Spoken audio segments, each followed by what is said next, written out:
Selamat datang kembali. Kali ini kita akan coba gali bareng ya, intisari dari bagian pengantar buku The Talent Code.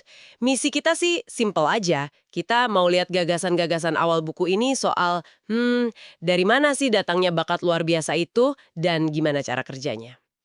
Khusus buat Anda semua. Oke, kita mulai dari yang bikin penasaran nih. Fenomena pusat-pusat bakat atau talent hotbeds. Tahu kan, tempat-tempat kecil kadang nggak nyangka gitu, tiba-tiba aja muncul banyak banget talenta kelas dunia. Kayak contohnya pemain bisbol dari Republik Dominika itu loh. Atau pegolf wanita Korea Selatan yang dominan banget. Atau pianis-pianis dari Tiongkok.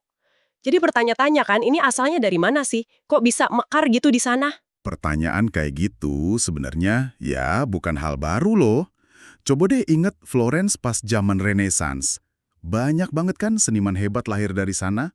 Nah, penulis buku ini bilang, fenomena pusat bakat ini bukan anomali, tapi semacam pola yang berulang dalam sejarah. Gitu. Pola ya? Oke. Yang bikin penasaran itu, ya mekanismenya. Gimana polanya bisa terjadi? Nah, ngomongin mekanisme, ada satu contoh kunci nih yang dibahas. Video tentang Clarissa. Dia ini pemain klarinet usia 13 tahun ya. Dibilang biasa aja sih awalnya. Di video itu dia latihan 2 lagu, tapi caranya beda banget. Satu lagu, Golden Wedding, dia mainnya penuh perjuangan. Berhenti, ulang lagi bagian yang susah, fokus benerin nada yang salah. Terus lagu satunya lagi, The Blue Danube, dia mainin, ya gitu aja, lurus terus tanpa henti. Nah, justru di situ kuncinya. Perbedaan yang krusial banget. Pas dia latihan Golden Wedding, itu kelihatan banget inti dari apa yang nanti kita sebut latihan mendalam. Jadi, sangat bertarget, fokus ke kesalahan, terus ngulang bagian spesifik yang susah. Hasilnya, psikolog musik yang ngerekam itu ngitung. Cuma dalam 6 menit loh, kecepatan belajarnya naik 10 kali lipat. Wow, 10 kali lipat 6 menit? Iya, itu kan luar biasa banget. Sementara pas dia main The Blue Danube tadi, ya kayak nggak belajar apa-apa. Cuma ya main aja, buang waktu. Gila, beda banget ya hasilnya. Terus gimana caranya latihan Clarissa yang kayak gitu bisa ngejelasin fenomena pusat bakat tadi? Apa hubungannya menurut buku ini? Gis. Yang intinya itu ada di mielin. Nanti kita bahas lebih dalam soal ini. Tapi gampangnya gini deh. Mielin itu kayak lapisan pembungkus sirkuit saraf di otak kita. Semacam insulasi gitu.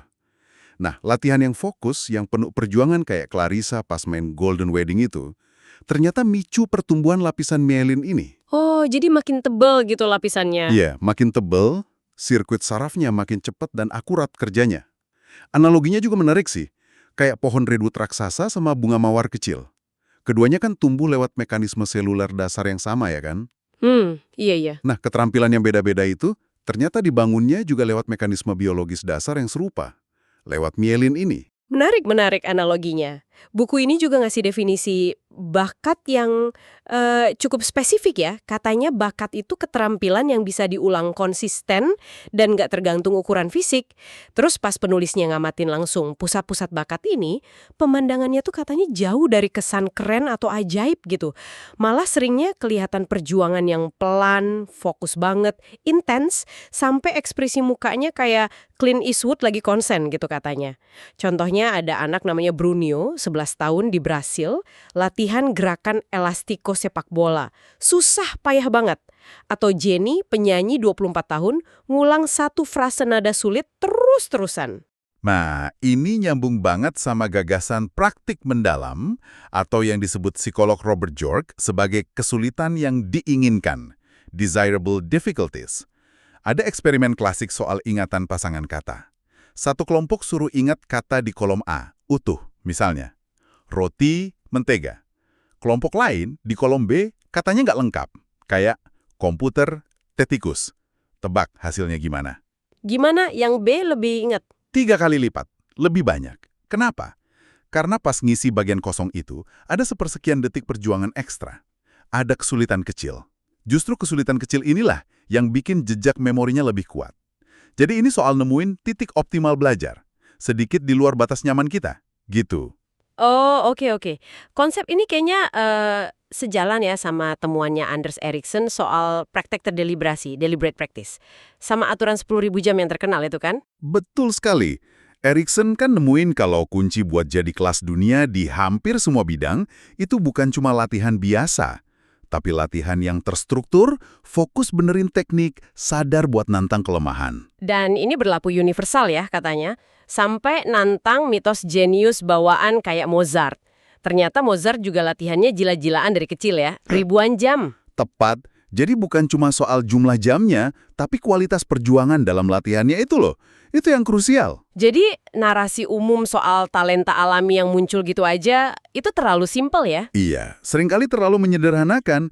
Nanti di buku ini dibahas juga contoh kayak Bronte bersaudara. Ceritanya lebih kompleks dari itu. Intinya sih, pesan dari pengantar ini kuat banget. Yang paling penting itu bukan siapa Anda secara genetik, tapi apa yang Anda lakukan. Secara konsisten, latihan yang tepat itu pembedanya. Oke, jadi kalau kita rangkum sedikit nih, gagasan utama dari pengantar ini ya, bakat luar biasa itu kayaknya bukan anugerah misterius gitu aja. Ada mekanisme biologis di baliknya yang bisa diakses lewat apa yang disebut latihan mendalam. Cirinya fokus tinggi, ada perjuangan sadar, mau koreksi kesalahan. Fenomena pusat bakat, kisah Clarissa itu kayak nunjukin pola universal ini lagi bekerja ya. Bener banget. Dan implikasinya buat Anda, buat kita semua bisa jadi besar loh. Cara kita mandang potensi diri, proses belajar itu bisa berubah. Mungkin aja bakat itu jauh lebih bisa dibangun daripada yang kita kira selama ini kan? Kuncinya bukan nunggu ilham, tapi aktif terlibat dalam proses membangun sirkuit saraf itu. Lewat perjuangan yang terarah. Itu adalah kunci biologis buat bangun skill secara harfiah numbuhin mielin di otak. Gimana caranya kita bisa secara sadar nerapin prinsip latihan mendalam ini di area kehidupan yang pengen kita kuasai gitu.